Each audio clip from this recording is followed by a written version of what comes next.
is the slightly higher dose in protons, which is across the street. So either way, you'd you'd come to the hospital for your treatment. The other one is if you haven't been over to the biopark area, it's less than like a mile away. Okay. Yeah, so we walk back and forth. It's like an 8-minute walk. So. Okay. Is that on is that off? It's off MLK. Okay. Yeah, it's literally like. Oh, Go it's up the up street Lombardi and to the Street left. and then go straight up. Yep, just go right Whatever, across. was that like the projects or whatever it is? Up there? Yeah, so they call it the biopark area, Okay, and so okay. there's a bunch of kind of like research buildings, Okay. and then we're like a giant glass building. Okay. So this is just kind of a picture of what I explained. If you agree to be in the study, a computer randomizes you, and then those are your two options. Okay. So the randomization is a 2-to-1 randomization, so you're twice as likely to get randomized to protons than photons. Okay. But overall, I have no control of which way we go. Okay. So how long will you be in the study? You'd be in the study for the same amount of time you would if you were receiving treatment off study. You have about the 7 weeks or so of radiation and chemo, and then, like I said, the 6 or 12 months of chemo afterwards. Okay. And so we would just follow you kind of that entire time. Okay.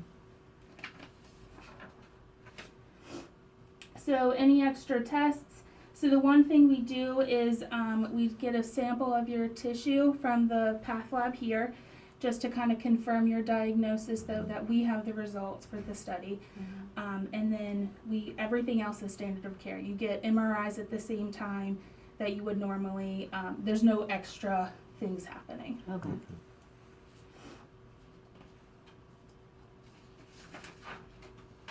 So this page here, I'm just gonna cross off so you're not confused because the study's no longer doing this part, so I just don't want to confuse anyone. Okay.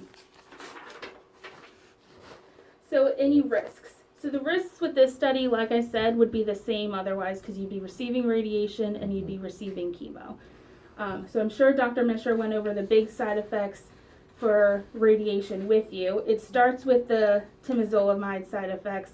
So, the big ones are headache, weakness, difficulty with sleeping, memory. If you haven't seen Dr. Ahmad yet, have Not you? yet. Okay. So he'll go one day. much more into detail than all of Okay. this. But this is the same side effects just because we're not changing the drug. Okay. And then the next page goes into side effects with radiation. They're all stuck.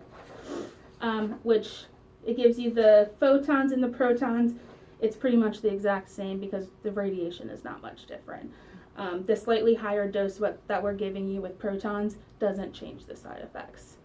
Okay. So again, the most common, reddening of your skin, tiredness, some hair loss, things like that. Okay.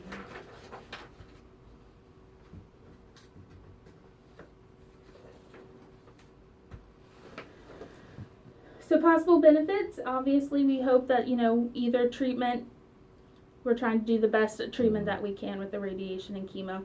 A lot of the study really is looking at afterwards, collecting all the data to see kind of which arm did the best, treated the cancer the best. Mm-hmm. In turn, it can help somebody.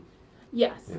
So, standard of care is still the radiation and chemo. Mhm. We're thinking that the slightly higher dose and with protons, maybe it helps more, but at the end of the day, we have to kind of look once everyone's done. So it's more of a future benefit, unfortunately. Okay. So can you stop taking part in the study? 100%. This is completely voluntary. Like I said, we would still treat you with radiation and chemo, whether you said yes to this or not. And at any point, if you tell me yes today, but 2 weeks down the line, you're like, Caitlin, I'm tired of this.